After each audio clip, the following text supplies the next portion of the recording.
This is, as you can see, best. There are a lot of manufacturer of cards. I don't even know how many brands are out there, but it felt really neat getting to do this and pose for my own baseball card, which is something that I never thought I would have. I'd only dreamed of. We also did contracts with Topps.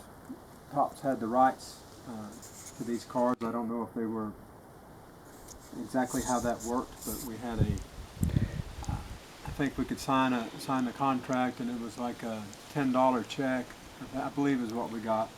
Still have the check and the top contract. Really? Obviously, I didn't make it into the big time, so.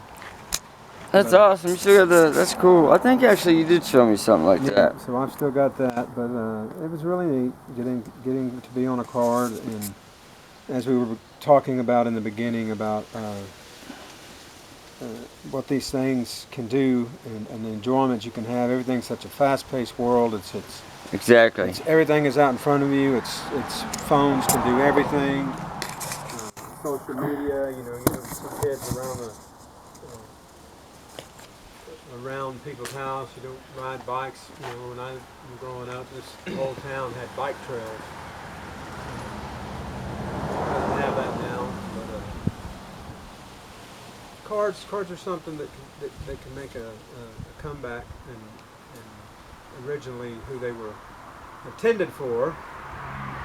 Yeah, who they were originally intended for, but it is what it is, and I know that there's been some money made on cards, and that's fine, but I know there's been way more enjoyment that people received when they were kids. Yes. Than what kept us out of trouble. What too. the money has brought them. I believe that with my heart. So.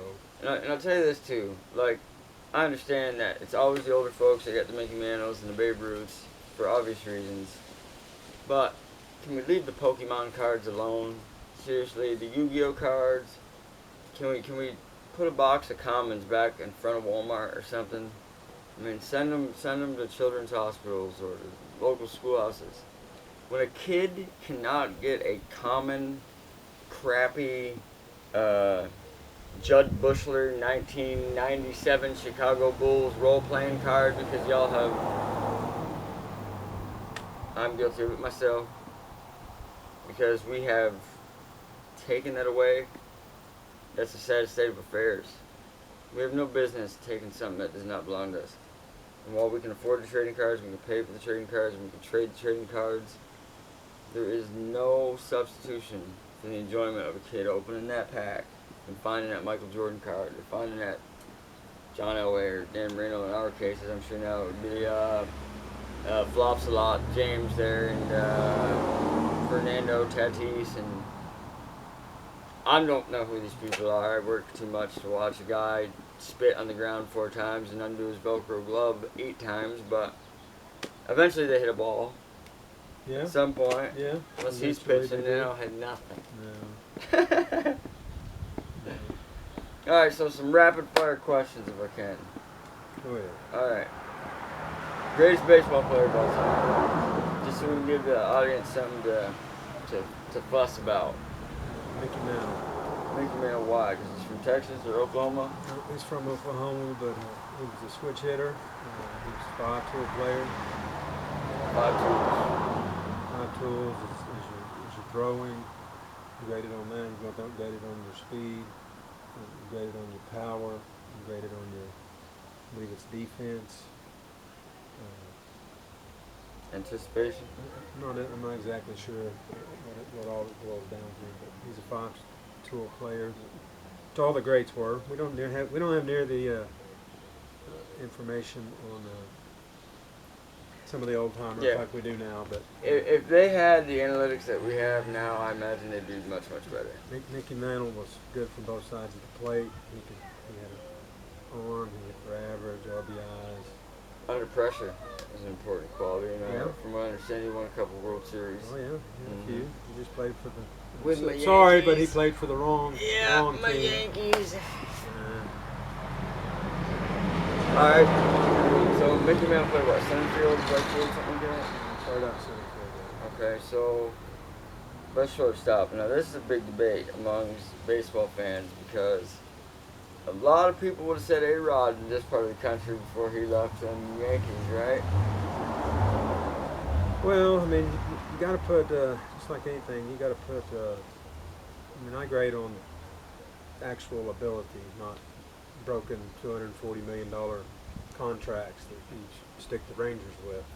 You know, He stuck that's a their couple management. people with those That's their contracts. management. You know, that's not what I would grade somebody on. But you're right. Yeah, some of that stuff does sting. Pete Rose ought to be in the Hall of Fame. Pete Rose should definitely, now that they brought gambling into baseball, Pete Rose should be. that's a double standard if I ever seen one. Thank God the Reds let him back, Yeah. but he's the hits leader. You know, I met him one time. Did you? Yep, in Kissimmee, Florida. I was down there. Since I didn't succeed in pros or go to college, He succeeded in life. I was doing construction work, and we were happened to be doing a turn the Holiday Inn into a Larson's Lodge. Larson's Lodges, there was two of them in Kissimmee, Florida, back in the early '90s. He was at the wrong one. He was there for a speaking engagement, and I recognized him at the front desk, and they were trying to tell him how to get to the other one, and I just kind of pushed my way in there and said, "Mr. Rose, I can tell you how to get there." Larson's, you owe him a check now. Well, I think Larson's is long gone. Okay, never mind Larson. I think Holiday Inn then, right? they're about gone. They're just doing express train stuff. But anyways, I told him that, and I always tell people I missed my opportunity. I should have said, "Hey, Mr. Rose, I'll drive you. I'll drive down, and you can follow me. Or better yet, I'll race you down there." And then if he'd answered yes, then I would have said, "Hey, you want to bet on it?"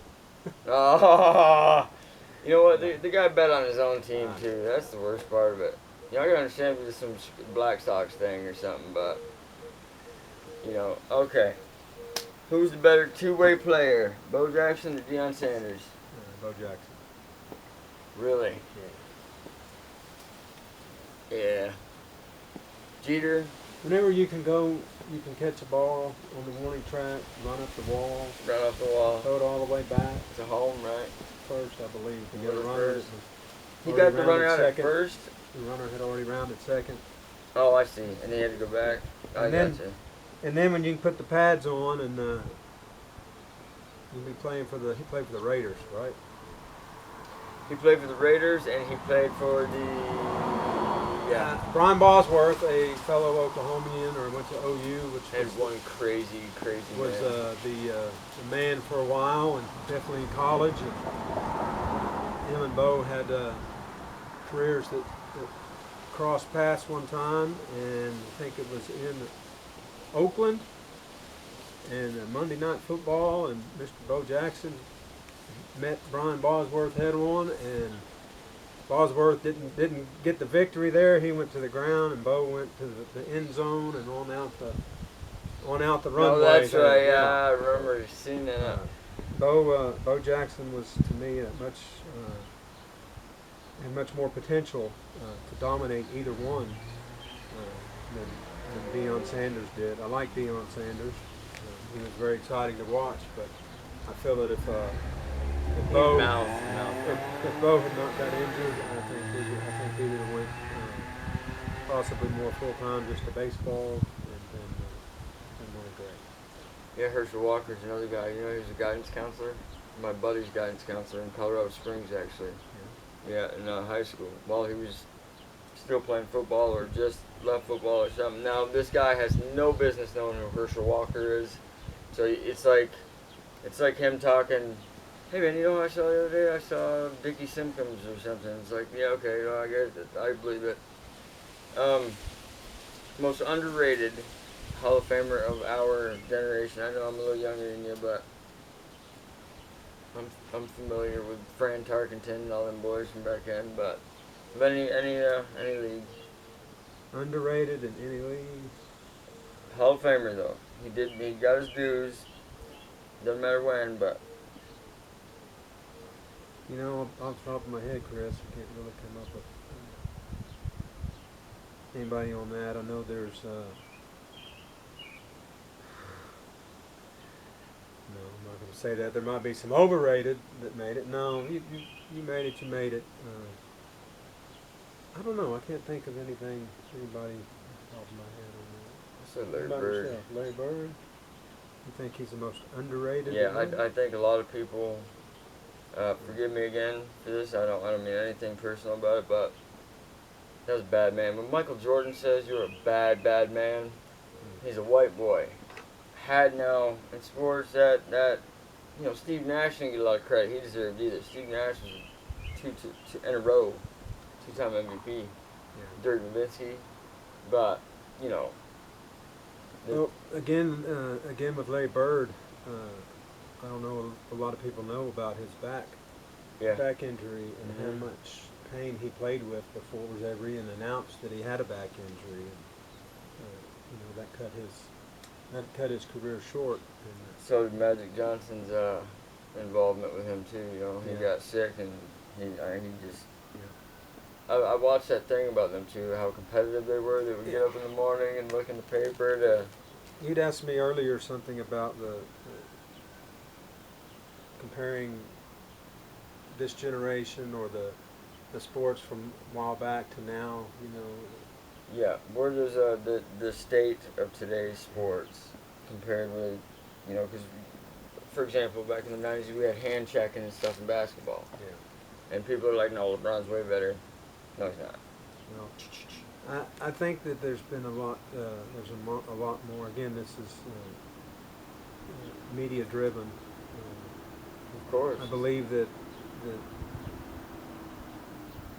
and I don't even know why this happens. I don't know if this is a good thing or a bad thing. But I was listening to K-Love the other day, or one of the Christian radio stations, and this lady that was hosting the radio announcer or whatever, she was talking about, her and the guy were talking about they bought a bagel slicer.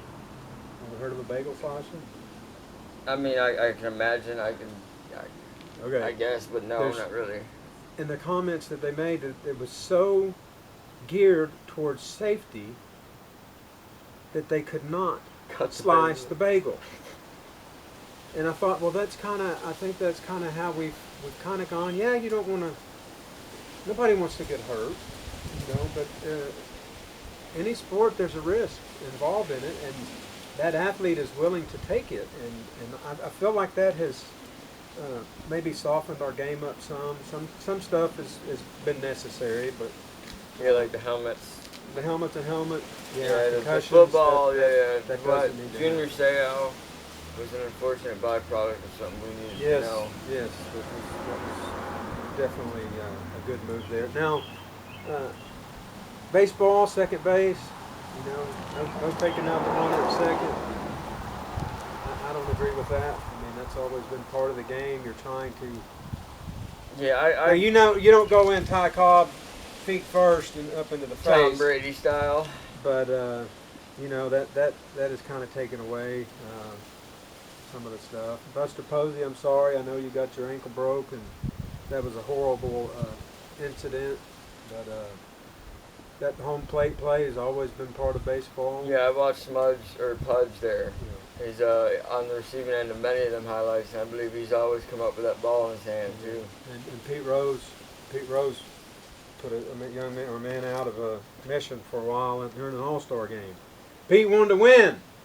Would Pete Rose be the hits leader had he not been the manager of the Reds? Because he had no business playing baseball anymore. I mean, a lot of us. I wasn't watching baseball. I don't watch baseball now, but reading cards and listening to what I listen to, I've seen his averages of like in the 100s, and I was. Well, he had to be pretty old when he was managing and player managing, but.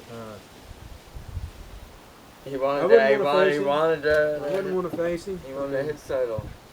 What do they call him? Shaky or Shiesty or what was it? Charlie Hustle was all Charlie Hustle. Yeah, Charlie Hustle was what everybody called little Pete.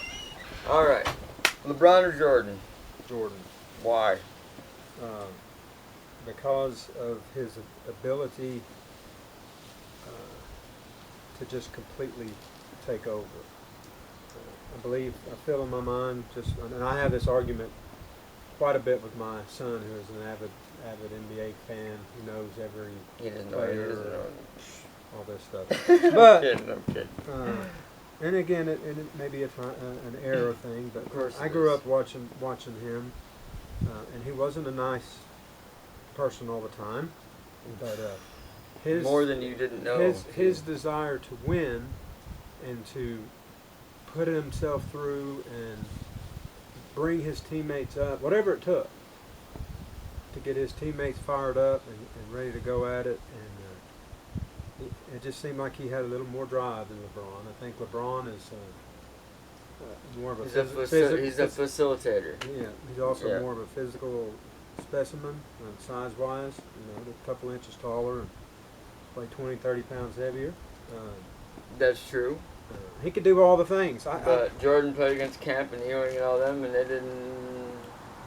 Yeah, You know. again, Poor Ewing. that's taken out of basketball.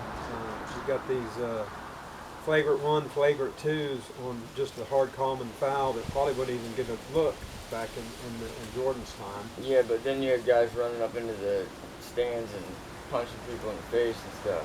You had a couple of guys that did that, Yeah. But you got wild cards wherever you're at. So This I know, and I just learned this. I know everything there is to know about Jordan, or so I thought.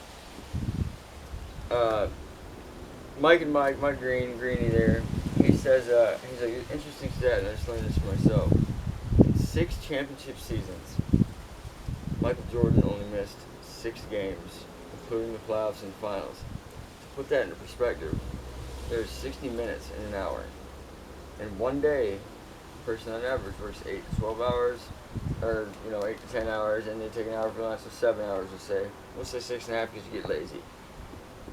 Michael Jordan missed less time over 6 championship seasons than a person who works a 6-hour shift. One shift. yeah. That is beyond any understanding I have, man. I think he exonerates leadership. He never walked off the court for the game was over either. That is... LeBron, I'd have put him up there next to Kobe, next to Jordan 2 years ago. But what I've seen him do in LA the past 2 years is... It's all... Space Jam 2 and... We don't want to get into all that. The simple question was who's better, and we always like to explain things. I'm a sports fan, I can't help it. Don't worry, your LeBron cards are safe. They're safe. Yeah, nothing against you, LeBron, by any means. No, he seems to be a really good guy, actually. He does a lot for local schools. Charity and such. Yep. Pastor Morgan. It's been awesome. Yeah, a pleasure. Sure. I think I'll sign this card. You can sign this card. Yeah, I mean, you might want to witness it, or I can't. I'm kidding. Now this card is going to go with a better version of what was supposed to be a card, and these are going to go. Should I get you a better pen? Or will that'll work? That'll work right there. I mean, let me show. Go and.